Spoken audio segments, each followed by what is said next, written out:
Bonjour à tous et bienvenue pour cette nouvelle pastille des commissaires de course. Bonne année pour ceux qui n'ont pas pu écouter la première émission, la première pastille de l'année qui était dédiée aux coureurs de Pro Team à découvrir. Et en attendant, voilà, on se retrouve sur un format un petit peu plus traditionnel. Vous en avez l'habitude depuis le mois de décembre. On se retrouve notamment avec Seb pour parler des équipes en vue de la saison 2025. Et aujourd'hui, donc, on va poursuivre avec Lidl Trek. Salut Seb. Salut Charles, et puis mes meilleurs vœux à ceux qui nous écoutent et à leurs proches. Alors, Lidl Trek, Seb, c'est une équipe qui est quand même intéressante parce qu'on sent qu'il y a une transformation depuis l'an dernier, un an et demi, même je crois que c'est un an et demi, Seb, c'est ça la reprise ou l'arrivée en tout cas de Lidl. Ouais, Lidl, c'était en 2023, oui, c'est ça. Et puis, c'est vrai que c'était l'année dernière, là, où ils avaient fait sensation. Enfin, c'était le mercato qui était le plus réussi, hein. Je sais plus combien il y avait de coureurs qui étaient arrivés, mais il y en avait une flopée de coureurs qui ont plus ou moins réussi en 2024. Alors cette année, il y a un petit peu moins de changements, même s'il y en a quelques-uns, mais ça donne une équipe, oui, assez homogène et assez compétente sur tous les styles de terrain. Donc ouais, c'est une continuité et ça fait une équipe qui maintenant se situe, je ne sais plus combien elle a fini l'année dernière, mais elle se situe juste derrière les UAE, Visma, et puis également maintenant Red Bull.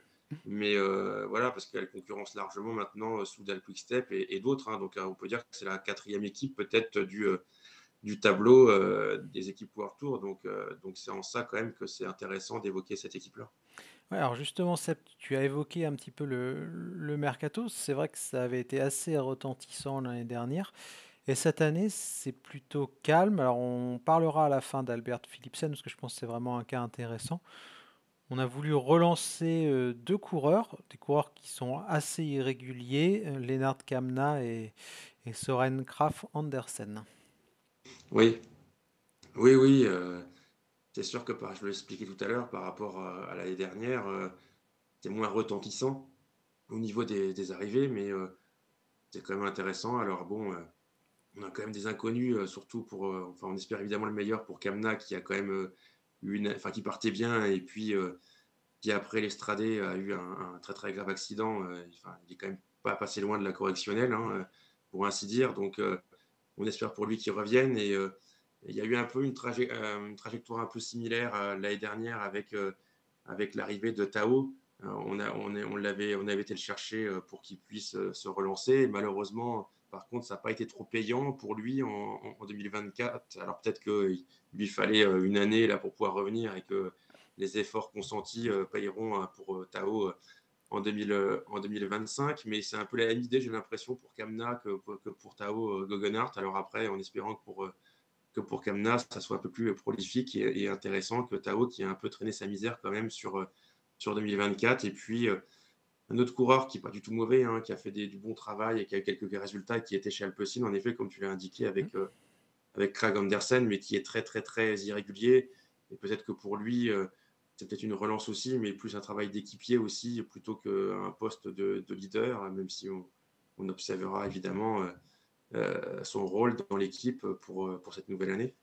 Ouais, et puis on en parlera tout à l'heure, mais peut-être aussi auprès de Mats Pedersen, son compatriote. C'est peut-être d'ailleurs une demande, hein, c'est possible, de Mats Pedersen. D'autres crus, Seb, des jeunes, il y en a qui sont restés dans la Devo, hein, qui vont certainement monter à partir de 2026. Mais parmi ceux qui montent, enfin le seul qui monte d'ailleurs, parce que Philipsen était encore junior l'an passé, c'est Teutenberg. Teutenberg, il fait partie de cette vraie belle génération de la Lidl Trek Devo, une équipe qui est arrivée vraiment sur la pointe des pieds, j'ai l'impression, l'an passé.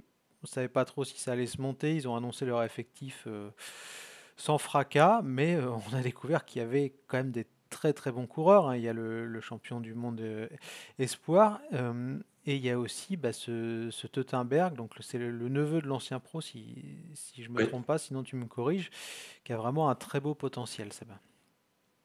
Ouais, c'est surtout un sprinter, une bonne pointe de vitesse. Et moi, je l'avais observé surtout.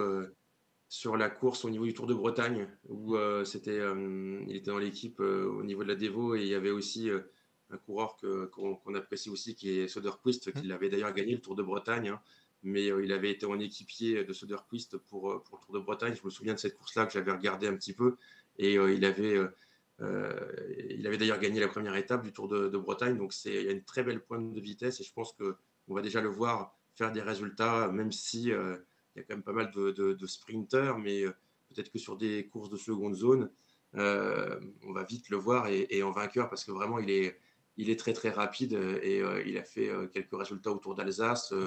Il était là aussi sur la Flèche du Sud, le Giro d'Italia, donc Next Generation là. Voilà, il a fait quand même 57 jours de course, je crois. On l'a même vu aussi, je ne me rappelais plus, mais on l'avait vu au Grand Prix de l'Escaut, là, enfin, Shell de Price maintenant, ce qu'on appelle, mais anciennement Grand Prix de l'Escaut, où il était dans l'équipe aussi, et puis il avait un travail d'équipier, mais il finit quand même, bon, c'est 32e, c'est pas, mais voilà, c'est pas des résultats ridicules, loin de là. Oui, mais ce Et que tu veux nous dire, Seb, c'est que c'est plus vraiment des néo-pros maintenant. Tu l'as dit, il y a pas mal de jours de course. On arrive à monter dans les structures World Tour le temps d'une course ou deux, et du coup, on sait déjà ce qu'est le haut niveau quand on arrive comme Teutenberg là en World Tour. oui, oui, et alors lui, a la petite différence que par rapport à d'autres, il a déjà 22 ans, alors que les autres, on les voit passer maintenant à 18, 19, 20 ans. Donc ça a mis un peu plus de temps. Mais voilà, c'est sa petite différence avec les autres, là, quoi, comme Philipsen ou d'autres, ou même tout à l'heure, je parlais là dans la Devo, il y avait Söderqvist et d'autres. Il est un petit peu plus âgé, mais on en dit beaucoup de bien, évidemment, dans son pays, en Allemagne. Et voilà, il y en a qui. Alors, il est très grand quand même, il fait enfin, 1,83 m, je crois, quelque chose comme ça, mais il y en a qui le comparaient pas par rapport à la taille à Eric Zabel, mais parce qu'il a une bonne pointe de vitesse, et il se débrouille pas trop mal non plus dans les finales un peu punchy. Enfin, donc, ouais, je pense qu'on peut s'avancer. Alors, peut-être pas dès cette année avec des gros résultats, encore que quand on a des coureurs qui ont des pointes de vitesse, et ça peut déjà bien marquer dès la première année. Mais si c'est pas cette année, de toute façon, on va vite le voir dans la lumière. Et en plus, alors ouais, son contrat, par contre, bon, c'est pas des contrats à rallonge, puisque je crois qu'il est jusqu'en 2026. Donc, alors que maintenant, on a des contrats qui sont assez longs, même pour les très jeunes. Pour autant, moi, je pense que c'est une très bonne pioche, et on l'a vu déjà œuvrer dans la Devo là, et il devrait encore bien s'améliorer, et on en reparlera très vite de ce jeune Allemand. Alors, il y a un autre coureur dont on risque de reparler très très vite, Seb, tu me vois venir, c'est Albert Philipsen. Aucun lien, on le précise, avec Jasper Philipsen, parce que Albert est danois. Avec Paul Sexas, c'était clairement le meilleur junior, même un tout petit peu au-dessus du français, peut-être la saison passée. Comme Sexas, il va aller directement en World Tour sans passer par la case U23 ou équipe de développement. Bah ouais, la question elle est un peu la même que pour Teutenberg. Seb, où est-ce que tu l'attends, Philipsen?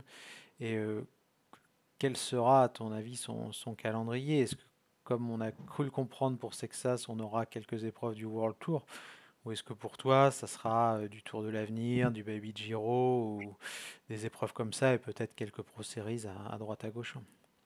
Alors, on a déjà une réponse, puisqu'il est sur la start list pour le Down Under, Santos Down Under, qui va arriver très vite. Donc, on a eu les compos là qui sont sortis, et il est dans l'équipe Lidl Trek pour le Down Under. Donc, voilà, où d'ailleurs il y aura aussi Tottenberg, hein, à moins qu'il y ait des changements, parce que d'ici 2-3 semaines, je crois que c'est le 21 janvier, il reste encore ouais, à peine 3 semaines, ça peut bouger d'ici là, mais bon, ces deux-là, ça va être déjà une bonne course. On a vu l'année dernière des Del Toro, etc., qui étaient déjà présents. Pour Tottenberg, j'en ai parlé tout à l'heure, c'est plus le sprint, mais il y a des étapes un peu pour tout le monde sur cette course-là, et on va le voir déjà donc en World Tour et sur une grosse course en Australie. Et ça va être intéressant de jauger un peu déjà ces résultats, et ça va nous donner plus que des avant-goûts pour la suite de la saison. Alors après, pour la suite de son calendrier, je ne sais pas trop. Je pense qu'on le verra sur des courses dans son pays au mois d'août, par exemple sur le Tour du Mm. Danemark, hein, où Lidl Trek va habituellement. Peut-être qu'on peut le voir aussi sur le Tour d'Allemagne et des courses comme ça. Est-ce qu'on va le mettre sur des grandes courses Il débute déjà par une grande course à Down Under. Est-ce qu'on le verra sur certains? Ça va être difficile de le voir sur des classiques parce que il y a déjà quand même un roster qui est énorme Ouais, pour les ouais, puis à la classiques. distance, Seb aussi, c'est Ah oui. compliqué, hein. Est-ce que c'est pas pour Donc, ça d'ailleurs qu'on le met autour de Under? Parce que je me rappelle plus, mais parce que cette année, j'ai pas fait gaffe, enfin, j'ai fait gaffe au profil, mais j'ai pas fait gaffe aux distances. Mais c'est une épreuve qui est réputée quand même pour pas avoir des étapes trop longues. Est-ce que c'est pas aussi pour ça qu'on le met là? Parce que d'un sens, c'est une course World Tour, mais de l'autre, bah, t'es à l'abri un petit peu de l'aspect médiatique, parce que logiquement, les médias font pas le déplacement en Australie, et puis tu as des distances quand même assez courtes en général, quoi. ouais, c'est du 150 km, 160 ou 140, hein, donc c'est vrai que c'est pas 200 ou enfin bon, il y a plus tellement de courses non plus, il y a 200 à part les classiques, où c'est bien plus. Mais oui, même pour ces courses à étapes-là, c'est vrai que ça tourne autour des 140, 150 km, donc c'est pas beaucoup. Après, bon, cette année, enfin, on va pas faire un focus sur la course là, dont on parlera prochainement, je pense. Mais le parcours est quand même assez, un peu plus punchy, un peu plus difficile que d'habitude avec la troisième étape qui, semble-t-il, est bien plus dure que celle habituelle qui sera aussi là cette année avec Willunga Hill. Mais justement, ça va être intéressant de voir Philipsen notamment parce que je pense que Tottenberg, il sera plus en difficulté il est plus un coureur de sprint. Mais bon, déjà, ces deux étapes-là, ça va être intéressant de les voir sur ces courses-là. Et en général, ça donne quand même des indicateurs aussi, hein. Je parlais tout à l'heure, alors c'est Del Toro, mais Del Toro, on l'a vu performer déjà l'année dernière dès sa première course et on l'a revu par la suite, y compris sur des courses World Tour. Donc, je pense pas que ça sera totalement, ils n'ont pas du tout le même profil avec Del Toro, mais ça va les lancer, ça va leur donner de la Ouais, puis ça, pour confiance. finir sur ce Tour de Under côté Lidl Track, bien entendu, c'est ça qui est intéressant, parce que Mm, plus on avance dans les jours, plus on a d'infos à vous donner, en fait, sur la saison 2025, parce qu'il y a oui. des compos qui tombent. Je l'affiche à l'écran pour ceux qui vont nous écouter. Tu as parlé de Teutenberg et de Philipsen, mais l'équipe, elle n'est pas non plus Non. exceptionnelle. Il y a Badgioli, certes, mais on ne sait pas dans quel état non plus il va se présenter. Donc les choses elles sont un petit peu ouvertes pour ces deux coureurs-là. Teutenberg, il n'a pas un Milan ou un Pedersen face à lui. Et Albert Philipsen, eh ben, on verra comment sont Conrad et Badgioli, mais c'est pas du tout dit qu'ils soient à 100%. En tout cas, enfin, c'est même sûr qu'ils ne seront pas à 100%, idem pour Lopez. Et peut-être que ce sera lui le meilleur de l'équipe sur les pentes de Willunga. Ah oui, oui, oui, faut en profiter, hein. Il n'y a pas les coureurs que tu cites comme Pedersen, comme d'autres, mais c'est coutumier dans cette équipe-là. L'année dernière, quand je m'en souviens, on avait fait la présentation et on avait dit que c'était pas l'équipe numéro une. Lidl Trek, c'était déjà comme ça. C'est un peu, à part les jeunes, là, c'était déjà un peu pareil. Il y avait déjà Conrad, je crois, il y avait déjà Molema et Lopez l'année dernière. Donc, on part pour ces coureurs, même un Molema qui peut encore faire un bon classement général. Mais par contre, oui, ça ouvre les opportunités pour ces jeunes parce que ils sont pas barrés par d'autres leaders où ils devraient rouler comme pour Pedersen pour les étapes plates ou voir Ouais. un Milan si s'il y avait Milan. Donc tout ça c'est voulu, c'est raisonné, c'est réfléchi Oui, parce que c'est ça et aussi, je pense Seb que c'est Philipsen, intéressant. si jamais il y a Mats Pedersen, et ben, même s'ils n'ont pas le même profil, tu peux être certain, comme tu l'évoquais, que bah faut travailler, faut rouler, et le jour où C'est tu arrives ça. au pied de Willunga, bah t'as plus de jus parce que tu as 18 ans et que la semaine t'as cramé, quoi. Oui, oui, oui. Donc moi je trouve que c'est intéressant, ils sont malins dans l'équipe, mais c'est pas la seule équipe qui fait comme ça. Donc on voit beaucoup Oui, de oui, jeunes qui c'est souvent débutent. ça, hein, Seb, t'as raison de le Ah oui, préciser. oui. Tour Down Under, c'est souvent un mix de jeunes et pas de vieux. Enfin, en tout cas, c'est pas péjoratif, parce que même les vieux, ils sont plus jeunes que nous. Mais voilà, enfin, il y a souvent cet écart entre les générations qui permet aux petits jeuneaux bah, de venir prendre de l'expérience. Alors, on va avancer un petit peu si... Mais on va être fixé rapidement, quoi. C'est ça qui est Oui, intéressant. Ça va nous donner des renseignements pour la suite qui vont oui, être puis là on est tous vraiment prêts, hein. La coupure a été longue cette année, il faut quand même le dire. L'année dernière, il y a eu deux, trois courses. Là, il y a eu en plus des annulations en janvier. Il n'y a même pas les petites épreuves en Nouvelle-Zélande qui auraient dû commencer là dans les jours à venir. Donc ça va être long jusqu'au 21 et je pense qu'il y aura un ouais. paquet de monde à 5 heures devant la télé cette année pour le Tour de Oui, oui, Under. oui. Bon, après, moi, je trouve que ça passe toujours assez vite, mais quand on a, enfin, parce qu'on n'a pas que ces activités-là, mais c'est vrai que sur un plan cyclisme, oui, c'est sûr que même s'il y a les cyclocross pendant l'hiver là qui peuvent être intéressants, surtout sur la période de Noël, etc. C'est sûr que c'est vite de course et que depuis fin octobre, voire mi-octobre, ça fait long, ça fait Oui, 3 c'est la mois, première année depuis et longtemps où c'est pas le sujet, mais c'est vrai que c'est la première année depuis longtemps où il y a une vraie coupure, parce qu'on se souvient des années Covid où ça avait continué un petit peu plus ah oui, longtemps, oui. et normalement la Tropical a mis sa bongo, il y avait la Vuelta San Juan, il y avait la New Zealand Cycle Classic, etc., etc. Donc cette année, c'est vrai que c'est la première fois depuis un paquet de temps où on a eu Mmh, une vraie coupure. Pour finir sur le mercato, alors vraiment rapidement, parce qu'il n'y a pas énormément de oui. choses à dire, peut-être parler de Fabio Felline. Fabio Felline, il était encore pro pour ceux qui ne le sauraient pas, mais ça reste une énigme, ce coureur très très bon pendant un moment et absolument fantomatique sur ses dernières années de carrière. Bah, en fait, il avait été bon au tout début, puis après il y a eu les périodes justement où il était, chez Trek là, et puis après il était parti chez Astana, ouais, il avait beaucoup performé. Je sais pas si c'est une histoire de pression qu'il pouvait pas, sans critique, parce que c'est évidemment pas facile à gérer, mais il avait beaucoup de pression en Italie sur ses épaules, parce qu'en plus, il avait un côté, moi je me souviens de ses débuts, il avait un côté polyvalent parce qu'il Hmm. faisait quelques bons chronos, il avait une Ouais. pointe de vitesse, il se Bon débrouillait pas puncher si mal que aussi, ça ouais, c'est... en montagne. Donc il était très, très, très polyvalent, ce qui était très recherché, enfin en Italie surtout. Ouais, malheureusement après ça a été le trou d'air, c'était fantomatique. Oui, on le voyait, il s'est mué en équipier alors qu'on le voyait co c'est sûr que c'est une sacrée déception quand même, hein. Quand je pense à lui, c'est vrai que je suis déçu parce que vu son départ, et ses années chez Androni et cetera. D'ailleurs Hmm. ça me fait un peu penser Ouais. à rendre hommage Oui, à, à Gianni à Gianni Savio, hein, qui nous Savio, a quittés voilà, qui malheureusement, est décédé il y a quelques jours, à la fin de l'année, et qui avait découvert toute une série de pépites qui étaient quand même assez colossales, hein. avec C'est lui qui Bernal, avait quand avec... même ouais. il avait découvert des coureurs, hein, que j'apprécie beaucoup, qui étaient Andrea Tafi. C'était il y a très longtemps, mais c'est lui qui l'avait découvert avant la période Mapai largement chez Selle Italia dans les années 89-90. Puis pour être plus récent, c'est lui qui avait découvert les Ballerini, les Cataneo et puis surtout Bernal. Hmm. Et puis avant, il y avait les Rourano et tout ça. Donc ces équipes-là, que ça soit il y a très très longtemps jusqu'à les 10 dernières années, là, avec les épisodes Androni, etc., parce qu'il y a souvent eu des changements de nom, il avait révélé quand même un grand nombre de coureurs. Et Féliné, même si il n'avait pas débuté chez Androni, il en faisait partie aussi. Et c'est vrai que c'est une sacrée déception parce que il a gagné. Il a gagné le classement par points, je vois, ça n'a même pas marqué. Il avait gagné le Grand Prix de Fourmier aussi, le trophée Lageglia. Mais voilà, des étapes autour de Romandie. Il a tourné autour de victoires d'étape sur le Giro, mais c'est par rapport à ce qu'on attendait à ses départs. Je me souviens très bien dans les années 2010-2012, là, Bah, c'est ça a une été déception, ouais, par catastrophique. rapport aux Ouais, c'est attentes, une grande clairement. déception. Tiens, Seb, pour prolonger un petit peu ce que tu disais, enfin ce qu'on disait plutôt, pardon, en tout début d'émission, on parlait de fin d'une ère, de changement chez Lidl Trek.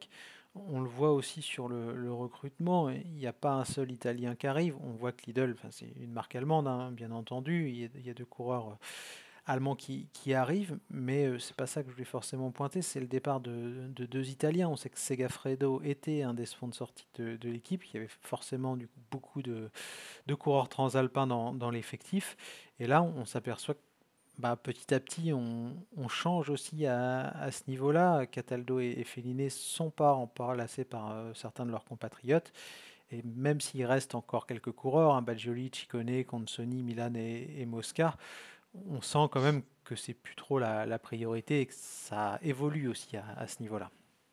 Pourtant, leur manager, qui a eu des graves problèmes de santé, qui est un ancien de la Mapaille aussi, qui était Luca Garce, ah, j'arrive jamais à le dire. Garcilena, si je Voilà, c'est prononce ça. bien.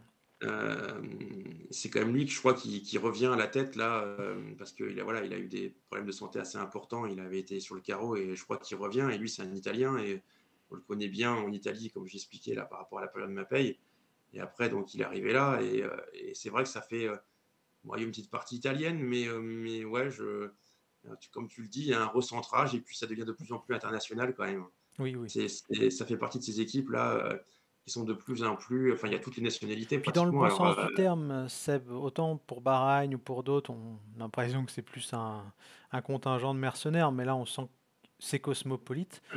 mais comme je l'évoquais, dans le bon sens du terme, où on réfléchit quand même à ce qu'on construit, on va chercher des jeunes talents, on n'additionne pas juste des gars parce qu'ils sont bons, quoi. Non, non, et il y a toutes les nationalités, c'est ça qui est quand même assez impressionnant, au Mhm. même titre que des équipes comme Visma ou d'autres, mais c'est vraiment beau. Et puis des fois, on le voit dans les classiques, hein, parce que il y a la partie belge, hein, mais il y a un Alex Kirch, par exemple, qui est luxembourgeois, qui lui, il y a quelques coureurs quand même qui se donnent à fond là et qui sont capables de faire de bien meilleurs résultats, mais qui se sacrifient pour leur leader. On a l'impression qu'il y a un esprit Ouais, il d'équipe, y a il y a une vraie quelque chose cohésion de groupe, on a l'impression ouais. chez Lidl Trek, quand même. Et on se rappelle l'année dernière, alors ils n'ont pas été épargnés parce que dans la fameuse chute, il y avait eu, il y a eu Pedersen, même s'il avait pu être par la suite à Paris-Roubaix. Il y avait quand même eu quelques coureurs. Là, il y avait Stuyven, par contre, qui avait été sur le carreau au niveau de l'équipe. Mais c'était impressionnant de les voir dans le peloton où il était un peu déjà bien limité, ce peloton-là, avec 5-6 treks. Tu voyais Alex Kirch, tu voyais Schkunz, tu voyais Stuyven, tu voyais Pedersen, tu voyais, il y avait qui encore t'en voyais au moins 4-5, même Milan, on l'a vu aussi à un moment donné là sur Grand Vegalgem où tu as Van Der Poel, mais également les deux treks avec Milan et puis avec Pedersen. Ils ont une sacrée équipe. Ils ont vraiment, enfin, ils auraient même pu faire mieux parce qu'il y avait, comme j'ai expliqué, sur la touche, il y avait Stuyven qui est quand même pas n'importe qui. Il y a quand même une très belle équipe de classiques. Elle le sera encore classique pavé, mais pas que. Et elle le sera encore pour 2025. Alors après, pour recentrer là sur les généralités de l'équipe, là, oui, bon, ça a été un peu décevant, je m'en suis expliqué tout à l'heure, pour le pôle course à étapes. Mais en même temps, voilà, il y avait Tao qui était pas encore totalement revenu. Oui, Il y a eu puisqu'El Chicone Moseux qui a demande été. encore à grandir, quoi. Il a encore quelques petites lacunes. Ouais, il y a eu des déceptions quand même, hein, parce qu'on dit ils ont bien réussi, mais il y a Puis eu aussi la Chicone, on sent déception qu'il n'est pas Balchueri. assez régulier, je trouve. On va passer vite sur les coureurs de grand tour, Seb, parce que c'est vrai que c'est des très Mm. bons coureurs, hein, bien entendu. Mais il leur manque, je trouve, ce petit truc, hein, que ce soit Chicone, Skiel Moseux ou Tao, même si Tao nous a prouvé le contraire en remportant un Tour d'Italie. Mais il leur manque quand même quelque chose. Souvent, Tao, c'est malheureusement la malchance, hein, assez régulièrement. Mais pour l'instant, pour Skiel Moseux et Chicone, on sent qu'il y a quelque chose qui manque pour passer le cap et faire podium sur un grand tour, quoi. Oui, Chicone, il n'a pas été épargné non plus parce que sa saison a été tronquée et Puis puis il il a est pas envie, revenu. Chicone, on a l'impression. Il On ne préfère sait gagner pas des parce que étapes et il a pas envie d'être 3 semaines mentalement à on sait fond. pas. Il est un peu le cul entre deux chaises, comme on dit, c'est-à-dire que il n'arrive jamais trop déterminé parce que il dit souvent je vais faire les étapes et quand tu regardes bah, au Dauphiné, il était là pour le classement général. Il était là aussi, il a fait le classement général. Il était à la lutte là pour la 10e place avec Buitrago. il était il était focalisé cette fois-ci sur le Tour de France, sur le classement général, alors que l'année d'avant, il avait été maillot de meilleur grimpeur et il n'avait pas fait le classement général et il avait visé les étapes. Donc, tantôt c'est l'un, tantôt c'est l'autre pour Chicone. Et par contre, j'étais content, moi. Enfin, il avait fait quand même un sacré Tour de Lombardie. Je n'attendais pas à ce niveau-là. Il y a longtemps qu'on l'avait vu à ce niveau-là en finissant sur le podium. Donc, après une année qui était quand même compliquée, voilà, il faudrait peut-être un peu le canaliser. Il faut faire attention à ça parce que c'est un peu des coureurs. Si tu les canalises trop, ça peut être le résultat inverse. Il ne faut pas trop les brider non plus, parce que c'est un peu leur nature pour Chicone. Donc il faut essayer d'être clair dans le temps, lui laisser un peu. Désolé. Moi, c'est vrai que je le vois plus dans un rôle de chasseur d'étapes ou de classique plutôt que le classement général. Maintenant, il y a Schkelmose, Tao et peut-être d'autres qui vont émerger. Mais bon, voilà, sa fin de saison était quand même prometteuse et s'il n'y a pas trop de pépins, parce qu'il est comme Tao, hein, il fait partie de ces coureurs, je connais, qui ont toujours des problèmes malheureusement. Souvent des problèmes. Des chutes, des maladies, des problèmes de genoux. Combien de fois il a été handicapé pour des Giro alors il pouvait être leader dans d'autres équipes. Enfin, chez Trek aussi, parce que ça fait quand même longtemps qu'il est chez Trek. Hein. J'avais oublié qu'il était là depuis 2019 quand même. Euh, mais ce qui serait bien, c'est qu'il soit un peu épargné par les problèmes, parce que même s'il a déjà 30 ans pour Chicone, bon, il a eu des saisons un peu tronquées par ses problèmes, malheureusement. Alors on va passer au coureur de classique. On va aller rapidement sur Mats Pedersen parce que j'ai lu que son programme était à 100% Mmh. similaire par rapport à la saison 2024. Puis on connaît ses qualités, il n'y a pas forcément énormément de choses à dire. Il ne va pas se transformer en coureur de classique ardennaise ou aller jouer et la gagne sur, sur une course par étape. Donc ça n'a pas forcément un énorme intérêt. Par contre, Jonathan Milan, Seb, c'est un coureur qui est en pleine progression. On le pensait un petit peu moins rapide que certains sprinteurs il y a encore quelques mois, voire quelques années. Et on découvre quand même un mec archi puissant. On Ah oui, pense oui. souvent à Arnaud Démare comme coureur référence pour les sprints longs, mais là on est quand même, sans faire offense aux Français, bien entendu, un niveau au-dessus. Et j'ai l'impression que c'est tout simplement le coureur le plus puissant au sprint, en tout cas sur un sprint long, comme je l'évoquais, quoi. Oui, oui, alors des fois, le placement, il est pas toujours là et puis tu le vois là qui revient, mais comme et c'est ça aussi qui est assez impressionnant parce que des fois il est mal placé et puis il lance de loin, mais il est mal placé, il remonte tout le monde là et tu le vois là, enfin il dégage de la puissance qui est énorme. Alors après, c'est un beau «pestion» quand même entre guillemets Oui. parce que, il fait plus d'1,90 m, je crois qu'il est plutôt même proche des 1,95 m que des Et qui 1,90 m passe pas trop mal les bosses. et Alors ça, on n'en fera jamais un puncher, hein, mais je me bah, je souviens me d'une rappelle arrivée de la d'une Croix, on en de avait parlé ensemble, où il avait tenu ouais. Vingegaard un bon moment. Et Et Saudi Tour aussi, je me rappelle là de l'année, je crois que c'était pas cette année, l'année d'avant, là, où il y a toujours une étape qui est difficile, la dernière ou l'avant-dernière, oui, oui, où cette il y a espèce un de petit montée interminable à ouais, toute bizarre, droite, ouais, mais toute bizarre, où il y a un replat après, hein. c'est ça, qui est très pentu, il y a un virage, puis après c'est en ligne droite là,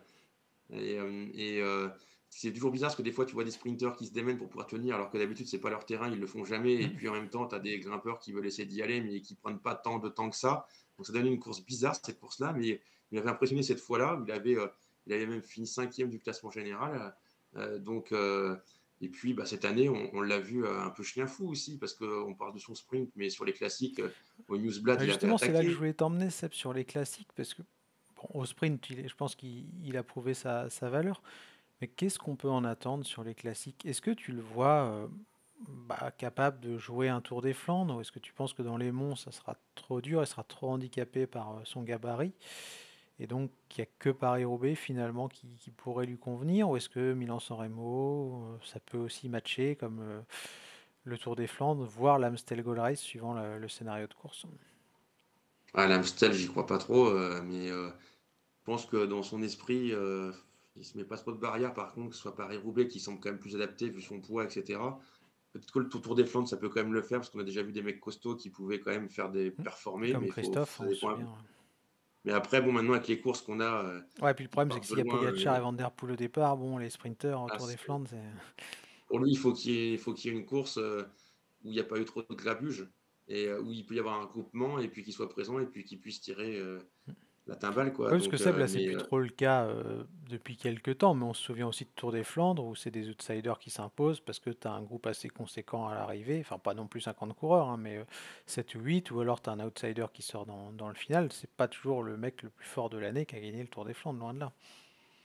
bah, ça, on l'a vu dans les années, même s'il y avait Cancellara, tout ça et Boonen, on l'a vu parfois, Ouais, on se souvient de certaines Nick éditions. Nuyens aussi, enfin, Voilà, ouais, où il avait battu, où, il avait grillé la politesse de très peu, à Chabanel, qui aurait pu ces jours-là, vraiment, avoir une très, très grande victoire. Ça s'était pas joué à grand-chose, mais en effet, il y avait, bah, des fois, puis il y avait des Christophe attaques un était pas le peu plus fort l'année où il gagne non plus, hein, je pense que c'était pas...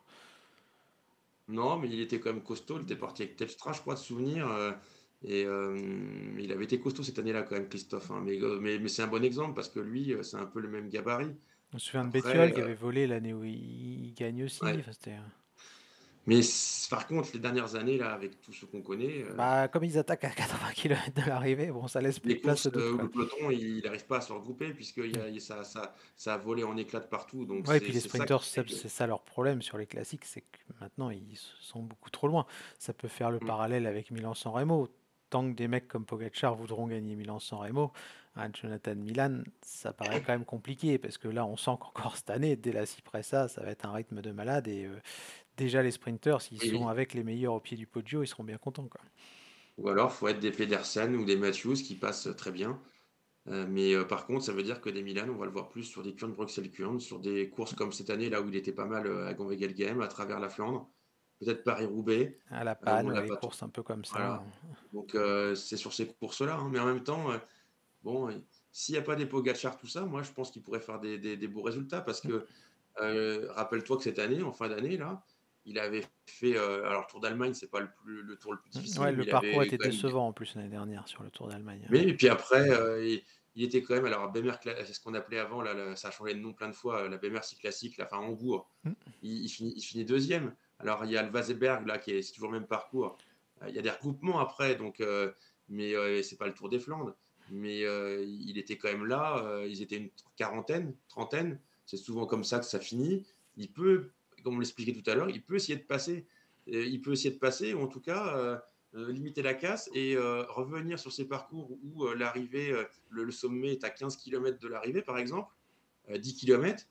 Ça laisse le temps, s'il a de la main-d'œuvre, de pouvoir revenir et de pouvoir performer et de faire des résultats dans les classiques. Ouais, donc ça Donc, c'est sera ces pour toi, genres de Seb, pour courses-là qui lui conclure conviennent sur à ravir. Milan, surtout une question de configuration finalement, si je te suis bien. Oui. Bon, c'est pas le seul, hein, mais oui, pour lui, il faut que ça soit bien configuré. Et puis après, le problème qu'il peut avoir, c'est que pour le moment, on lui fera quand même enfin, moins confiance que pour Pedersen sur les autres courses que tu as citées, qui sont plus difficiles, comme le Tour des Flandres ou même Milan-San Remo, où je pense qu'on fait encore plus confiance à. Mais en Italie, on croit beaucoup au fait que il puisse gagner un jour Milan-San Remo. Alors après, c'est Ah vrai que oui, Cipollini il l'avait a le fait. profil. Après, le problème de Milan-San Remo, c'est un peu ce qu'on disait tout à l'heure, c'est que c'est plus une course de sprinter. Enfin, ça C'est sera plus ça. une course de sprinter tant que les Van Der Poel, les Pogacar, etc. seront là, parce que eux, ils ont absolument aucun intérêt pour arriver au sprint et ils ont le punch pour faire en Mm. sorte que ça soit pas le cas là.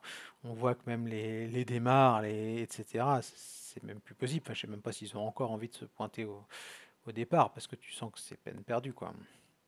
Bon, ils y seront, mais c'est sûr que pour eux, ils y vont avec moins d'ambition. Alors après, bon, il a 24 ans. Le problème, c'est que ceux qu'on cite là, enfin, ils sont un petit peu plus âgés, mais ils n'ont pas non plus 10 ans de plus. Donc il arrive à être un peu barré quelques années, mais peut-être que Bah, disons que tous ces dans, mecs-là, ils doivent espérer que Pogacar la gagne vite, cette classique, quoi. Comme ça, au moins, il passera à autre ouais, chose. Hein. et puis que d'autres, là, des Van Der Poel, tout ça, ils se tassent, et puis que dans 4 5 ans, un Milan qui n'aura que 29 ans, et voilà, Cipollini, il avait gagné très tardivement hein, dans ces dernières années. Et il avait tourné autour, il avait peiné Oui, à puis gagner. c'est pas des modes, mode c'est pas le bon mot, mais tu vois ce que je veux dire. C'est souvent sur les classiques ou dans le cyclisme de manière générale, bah t'as des périodes où c'est un certain Ouais, type de coureur qui domine. Milan-San Remo, on a longtemps dit que c'était impossible pour les punchers de s'imposer. Il y avait quasiment que des sprinters qui gagnaient. Et finalement, là, 5 ou 6 ans plus tard, c'est l'exact opposé. Donc, c'est des questions aussi de génération et on verra bien ce qu'il en sera. mm, Un dernier focus, Seb, j'aimerais bien quand même qu'on parle de lui ouais, parce que même si c'est dur sur le cyclocross, qui subit un petit peu la loi notamment de Van Der Poel, c'est un profil vraiment atypique, je trouve, pour un crossman. On sent que c'est pas un sprinter. De toute façon, il a déjà dit que pour lui, les sprinters, ils étaient un peu fous dans la tête et que ça l'intéressait pas du tout. Il nous a surpris, pas en montagne, parce que c'était pas de la montagne, mais sur des courses difficiles où c'était quand même des ascensions qui dépassaient le kilomètre, hein, Seb, que ce soit sur oui, l'Arctic Race ou on se souvient aussi d'un tour de Hongrie. Thibaut Nice, où est-ce qu'il peut aller selon toi?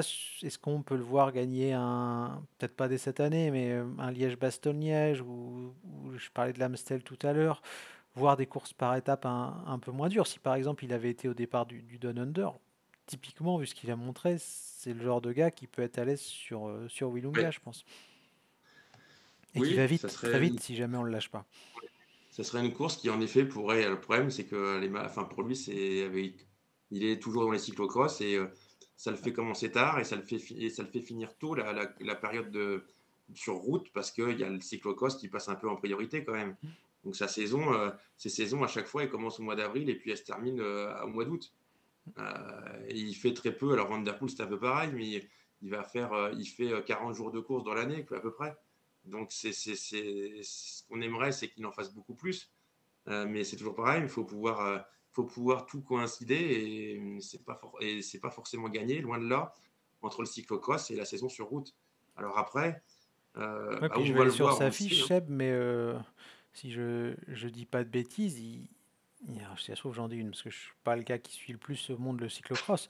Mais oui, non, et c'est ça, il est champion d'Europe, certes, mais quand même dire que le championnat d'Europe, il a lieu tôt et que tout le monde n'est pas là. Mais il gagne pas tant que ça. Par exemple, là, je regarde sa fiche. Il Mmh. a gagné à Overijse, désolé, je le prononce très mal, et vous allez m'en vouloir, les amis belges. Les championnats d'Europe et à Lokeren, mais derrière, il a toujours été battu. Il n'a pas remporté une seule manche de Coupe du Monde, et on voit qu'il y a quand même pas trop match avec Van Der Poel, même avec d'autres quand ils arrivent un peu plus en forme, parce que bah Ouais. ouais, il n'y a pas de victoire majeure, à part la première manche la deuxième manche du Super Prestige. C'est pas non plus le meilleur, donc peut-être que ça va l'aider aussi, ça Seb, à faire des choix, le fait qu'il soit pas dominant ou souvent vainqueur en cyclocross. Ouais, mais en Belgique, Après, il a un et nom de puis famille lourd à porter aussi, mais oui, il y a ça et puis, il y a le nom en plus, mais, la nationalité, le fait qu'il aime ses courses, parce que s'il y va, c'est pas quand même parce qu'il est voilà, sinon il irait pas. Alors après moi j'en attendais mieux, et j'ai vu la course à Diegem, alors on va pas trop, la course qui est nocturne, tu sais, qui est une des plus belles parce que ouais. justement elle est nocturne. La dernière de l'année, à chaque fois, c'est toujours une grande fête où il y avait encore un monde qui était colossal là-bas en Belgique. Je pensais qu'il allait gagner et il se fait battre par Swick là, toujours une partie un peu bizarre où à la fin là, tu as des marches et puis, en haut, quand tu es en haut des marches, tu remontes sur ton vélo, mais tu as le sprint directement, tu arrives à la ligne d'arrivée. Et, il s'est fait battre par Laurent Swick, et même il s'est fait dépasser par Nathan Van de Puit, je sais plus son nom, Nils Van de Putte, je crois que c'est Van de ça. Putte, pardon. Ouais, c'est ça. Parce qu'il y a aussi un autre coureur, mais lui qui est plus sur la route. Je confonds les deux à chaque fois. Et moi, je pensais qu'il allait pouvoir l'aligner au sprint, Swick, et il l'a pas fait. Et il manquait un peu de puissance d'ailleurs. Donc, ouais, il tourne autour, il n'est pas ridicule, Ouais, parce mais, que sur la route, Seb, je regardais, j'avais oublié, parce que on cite quelques épreuves, mais on se rappelle pas tout. Il y a quand même, si je me trompe pas, 3, 4, 5, 6, 9 victoires sur route, et cette hum, année non, mais en 2024. Et comme tu l'as dit, il a commencé sa saison au Tour de Romandie, donc le 23 avril, et il l'a terminé par une cinquième place à la Bretagne Classique le 25 août. Donc il y a exactement, allez, à 2 jours près, il y a 4 mois de compétition, quoi. oui, oui, oui, et là, ça va être un peu pareil parce qu'il va commencer tard. Donc, la différence qu'il va y avoir cette année par rapport aux autres années, c'est qu'on va le voir sur les Ardennaises. Donc, où il y a de la place quand même s'il y a Skegelmoz, Chicone ou d'autres, Schkuns aussi, qui en général les fait, bon, ils vont peut-être pouvoir bosser par lui. Ça va être intéressant à voir parce que le mur de 8, c'est quand même difficile, mais vu ce qu'il a fait, parce que moi, il m'a surtout impressionné au Tour de Pologne, hein, parce que tu as énoncé Oui, à toutes part les le courses. chrono, c'est vrai qu'il avait, bon là on a senti que c'était compliqué ou qu'il avait pas Il y envie, avait, mais parce que le Tour de Hongrie, il y avait quelques côtes qui duraient plus d'un kilomètre, mais, ouais, au parce Tour qu'il y de a le Pologne, fameux l'année Mont dernière, Kekes, là, le point culminant, qui est quand même, c'est ouais, pas voilà, la, il y avait mais ça. c'est Et assez long, puis, quoi. mais même autour de Pologne, hein, il y avait Vingegaard déjà, et puis les arrivées qui étaient quand même, qui étaient plus, enfin, je sais plus, il y avait peut-être 4-5 kilomètres de montée, si je me trompe pas. En tout cas, moi, j'ai ça de souvenir.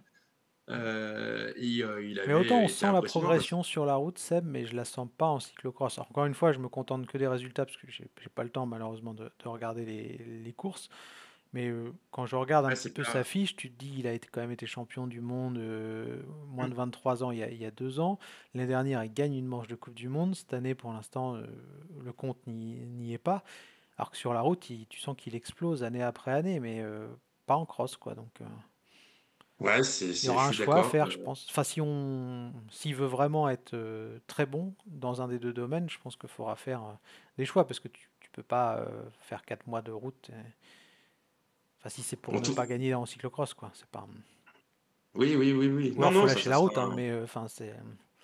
Il y en a qui n'ont pas fait le choix et qui ont voulu continuer les deux. Et Bah, après, le est-ce que choix lui, sera fait pour eux, quoi. C'est ça le problème.